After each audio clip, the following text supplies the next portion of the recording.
Life has a way of looking perfect from the outside, even when the heart feels hollow. My name is Sophie, and for years I believed I had everything I could want. A loving husband, David, a home filled with laughter, and the kind of quiet stability that friends envied. People often said we were the couple everyone aspired to be. But behind the smiles, dinners, and weekend routines, a subtle emptiness tugged at me, a feeling I couldn't name, a longing I didn't understand. I was in my early 30s, technically 34, but the years had brought routine more than excitement. I kept telling myself life was beautiful, that happiness was measured in predictability. And then he came into our lives, Liam, my husband's young relative, who had been traveling abroad and needed a temporary place to stay. I was tasked with picking him up from the station. I remember that moment vividly, the way he approached, confident yet approachable, his eyes holding the curiosity of someone who had seen the world. There was something in him that stirred something long dormant in me. As we drove home, he spoke of distant cities, quiet mountains, and the strange beauty of getting lost just to find yourself again. His words lit something deep inside me, a spark I hadn't felt in years. That evening, as we sat down for dinner, I caught myself watching him more than I should have. Every glance, every small smile, felt loaded with unspoken tension. Days passed, and our connection grew quietly, imperceptibly. It started with lingering eye contact, laughter that lasted a heartbeat longer than necessary, moments that seemed innocent to everyone else but felt electric to us. I told myself it was harmless, curiosity at most, but deep down, I knew the truth. I was drawn to something forbidden, something that made me feel alive in a way I hadn't in years. One evening, David had to work late. Liam suggested we play a simple game in the living room to pass the time. The conversation was light-hearted, but the air between us felt charged with unspoken meaning. When our hands brushed, the world outside faded, leaving only a quiet intensity I could neither resist nor explain. Nothing more happened that night, yet a line had been quietly crossed, a line I would never be able to uncross. I tried to dismiss it, telling myself attraction was natural, fleeting, perhaps meaningless, but each encounter made the pull stronger. Stolen glances at breakfast, laughter shared a moment too long. The brush of a hand that lingered each became a tiny rebellion against my carefully constructed life. I knew the stakes, my marriage, my stability, the trust I had built with David. Yet, curiosity and desire pressed forward relentlessly. By the end of that first week, I realized I was living on the edge of temptation. My thoughts often wandered when no one was watching, imagining moments that should never exist. I felt guilty, ashamed, yet more alive than I had in years. And I couldn't stop the growing tension between us. Something inside me was awakening, a force I could not contain or name. As I lay awake that night, my mind replayed every word, every smile, every accidental touch. I knew deep down that my life as I knew it was beginning to shift, that a current had started pulling me toward an unknown shore. And yet, the thrill of it made my pulse quicken, even as fear gnawed at the edges. It was a quiet storm, invisible to everyone but me, and I had no idea how much it would change everything I thought I knew about love, loyalty, and desire. Morning light spilled through the blinds, painting the living room with soft, golden streaks. I tried to focus on breakfast, but my mind kept drifting to Liam, the way he had smiled the night before, the warmth in his eyes that felt like it belonged only to me. I told myself to stop, that I was married, that desire like this was dangerous, yet every word he had spoken, every laugh we shared, seemed to echo in my chest, refusing to be ignored. That day, David left for work early, as usual. I stayed behind under the guise of tidying up, secretly hoping for another fleeting moment with Liam. He wandered into the kitchen, casual yet deliberate, his presence filling the room in a way that made my heart skip. He asked about my day, about things I hadn't really considered worth sharing, but I found myself revealing them, laughing, and lingering in his gaze far longer than appropriate. It was a subtle dance, one we both understood without words. As the hours passed, the tension built. A brush of his hand as he reached for a cup, a joke whispered across the counter. Each touch and sound made the world outside fade into insignificance. I felt the thrill of the forbidden, the dangerous sweetness of attention that felt like it was mine alone. It was exhilarating, yet terrifying. Every instinct screamed to pull away, to protect my life and my marriage. But the pull was irresistible. That evening, we found ourselves alone in the living room again. Liam suggested a game, something simple to pass time, and I agreed, though my hands trembled slightly as I shuffled the cards. Conversation flowed easily, laughter spilling from us like it had always been meant to. And then, it happened our hands brushed, a fleeting contact that sent shockwaves through me. The air thickened, every sound outside muted. My pulse quickened, my breath caught, and I knew that neither of us could pretend this was innocent any longer. We didn't speak of it, of course. Words would have ruined the fragile balance, revealed the truth too soon, yet the tension between us was a living thing, vibrating in the space around us. I found myself analyzing every glance, every subtle gesture, searching for clues in his expression. And with every passing day, the line between curiosity and desire blurred. Days turned into weeks. The small sparks became harder to ignore. I noticed how he lingered when I entered the Scythe room, how our conversations stretched longer than necessary, how our laughter held secrets. It was intoxicating, this mix of danger and connection, this fire I couldn't contain. But the weight of guilt pressed in, a constant reminder of what I stood to lose. My marriage, my home, my reputation, they were all dangling on a thread I was slowly unraveling. And then came the first undeniable test. One afternoon, while David was at a long meeting, Liam suggested we take a walk outside. The air was crisp, the sunlight warm, and for a moment the world felt suspended between us. I felt his gaze on me, steady and unwavering, as if he could see everything I was hiding.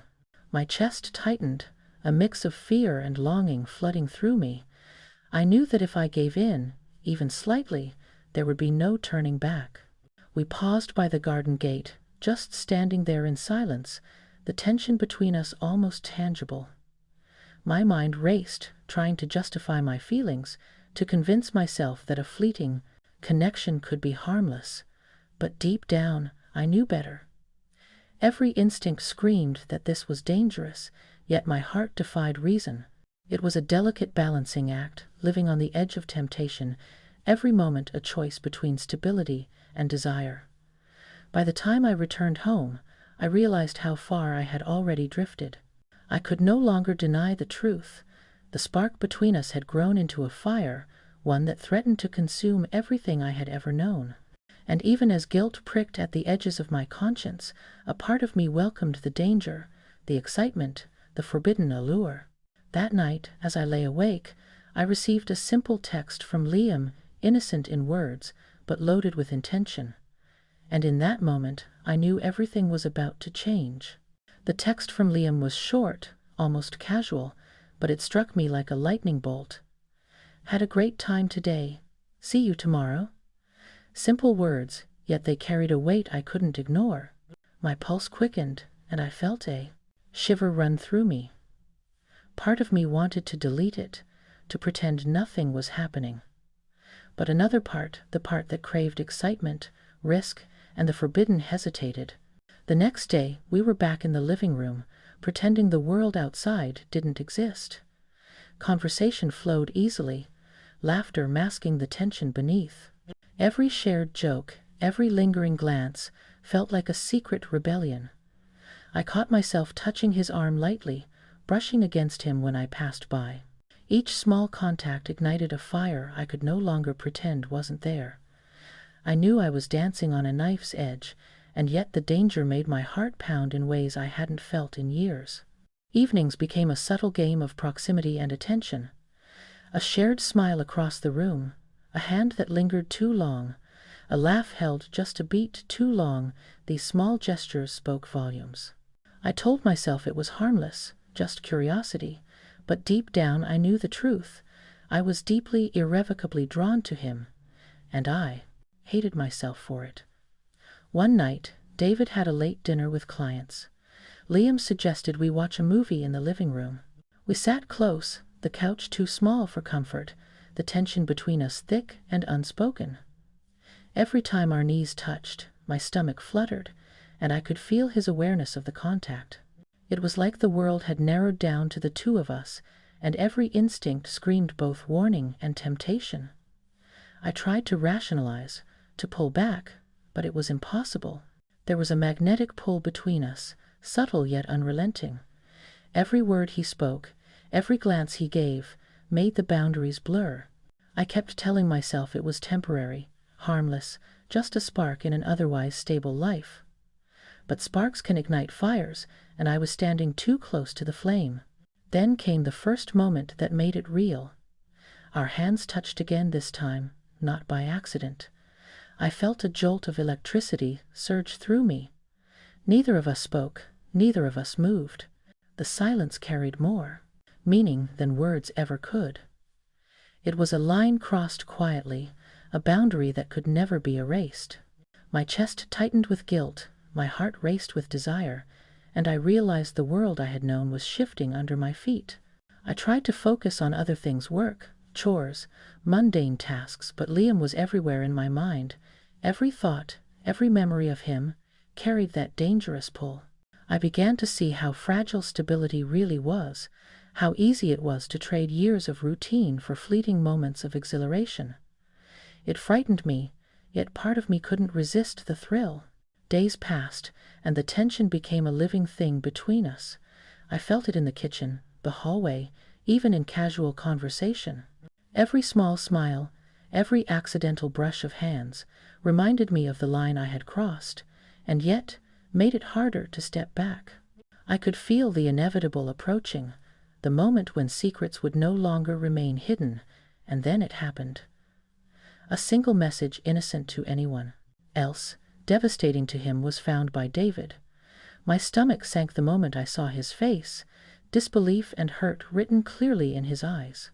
Words tumbled from him: anger, heartbreak, betrayal. I tried to explain, to soften the blow, but explanations are meaningless when trust is shattered.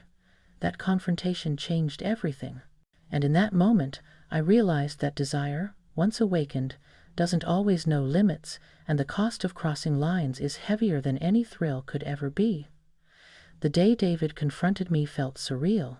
His voice was tight with disbelief, each word cutting deeper than I thought possible. "How long, Sophie?" he asked, eyes searching mine for a truth I couldn't fully give. I stammered, trying to explain, but the words felt hollow. Trust had shattered, and nothing I said could glue it back together.